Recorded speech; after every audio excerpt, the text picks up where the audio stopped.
परीक्षा नहीं हुई, लेकिन आज नहीं तो कल होगी। ये कोरोना महामारी आज नहीं तो कल जरूर खत्म होगी। स्कूल कॉलेजेस कभी ना खुलें, ऐसा नहीं होगा। अभ्यास करते रहोगे तो कोई पछतावा नहीं होगा। कोरोना महामारी के चलते इस समय स्कूल और कॉलेजेस बंद पड़े हैं, जिसके चलते विद्यार्थियों में पढ़ाई के प्रति लापरवाही देखी जा रही है। इसी को देखते हुए से मुंबई के एक स्कूल में हमारे पुराणों में लिखित एक कहानी सुनाई गई और विद्यार्थियों को इस कहानी के जरिए एक मैसेज दिया गया, एक सलाह दी गई। कहानी ये थी कि एक बार भगवान इंद्र किसानों से नाराज हो गए और उन्होंने घोषणा कर दी कि 12 साल तक बारिश नहीं होगी, आप फसलों को नहीं उगा पाएंगे।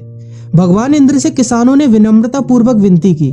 किसानों की विनती को देखते हुए इंद्र ने बड़ी चालाकी से बारिश न होने का सारा श्रेय भगवान शिव के ऊपर डाल दिया और कहा कि बारिश तभी संभव है जब भगवान शिव अपना डमरू बजाएंगे। लेकिन इंद्रदेव भगवान शिव के साथ पहले ही गुप्त रूप से चर्चा कर चुके थे और उनसे किसानों के साथ सहमत नहीं होने के लिए भी अनुरोध कर चुके थे। जब किसान भगवान शिव के पास बारिश के लिए विनती करने के लिए गए तो उन्होंने भी कह दिया कि बारिश तभी होगी जब मैं 12 साल बाद अपना डमरू बजाऊंगा। निराश होकर वापस लौटते किसानों ने 12 साल तक इंतजार करने का फैसला किया। लेकिन उनमें से एक किसान वापस लौटकर नियमित रूप से अपना काम कर रहा था, खेती कर रहा था, यहाँ तक कि बीज भी बो रहा था। अन्य किसानों ने यह देखकर उस किसान का मजाक उड़ाना चालू कर दिया। कुछ किसानों ने उससे पूछा भी कि आप अपना समय और ऊर्जा क्यों बर्बाद कर रहे हैं, जबकि आप जानते हैं कि 12 साल तक बारिश नहीं होने वाली।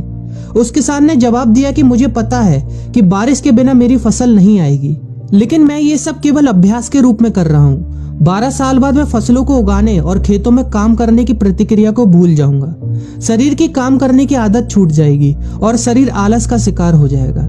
इसलिए मैं अभ्यास करता रहता हूँ कि जब 12 साल बाद बारिश होगी तो मुझे काम करने में मुश्किल नहीं होगी। जब इस किसान की ये बात पार्वती जी को पता चली तो उन्होंने भी चिंतित होकर शिव जी से कहा, आप भी 12 साल बाद डमरू बजाना भूल सकते हैं। यह सुनकर भगवान शिव भी चिंतित हो गए, इसलिए कहीं वो डमरू बजाना भूल तो नहीं गए, इसकी जांच करने की सोची और अपना डमरू उठाकर बजाने की कोशिश करने लगे।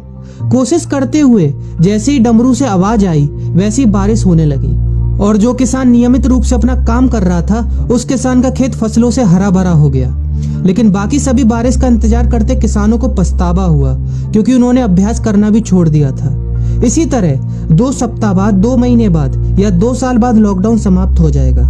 कोरोना महामारी भी खत्म हो जाएगी। इसे घूरने या इस महामारी के खत्म होने तक का इंतजार करने से बेहतर है कि आप जिस कक्षा में हैं या जिस अगली कक्षा में जाने वाले हैं उसका अध्ययन करें। पुस्तकों का अध्ययन करके अपने कौशल को तेज करें। आपके पास जो ज्ञान है उसे और बढ़ाएं। इस समय का इस्तेमाल करें और ये सोचें कि आप और भी बेहतर कैसे कर सकते हैं, क्योंकि डमरू कभी भी बच सकता है। इसलिए अभ्यास करते रहें। अभ्यास ही गुणवत्ता का सार है। अभ्यास ही है जो आपको किसी भी क्षेत्र में पूर्ण बनाता है। अगर आप अपनी पढ़ाई के प्रति लापरवाही छोड़कर अभ्यास करते रहेंगे तो जब काम करने का समय आएगा, जब भी परीक्षा देने का समय आएगा, तो आप हर चुनौती और अपने हर क्वेश्चन का जवाब देने के लिए तैयार रहेंगे।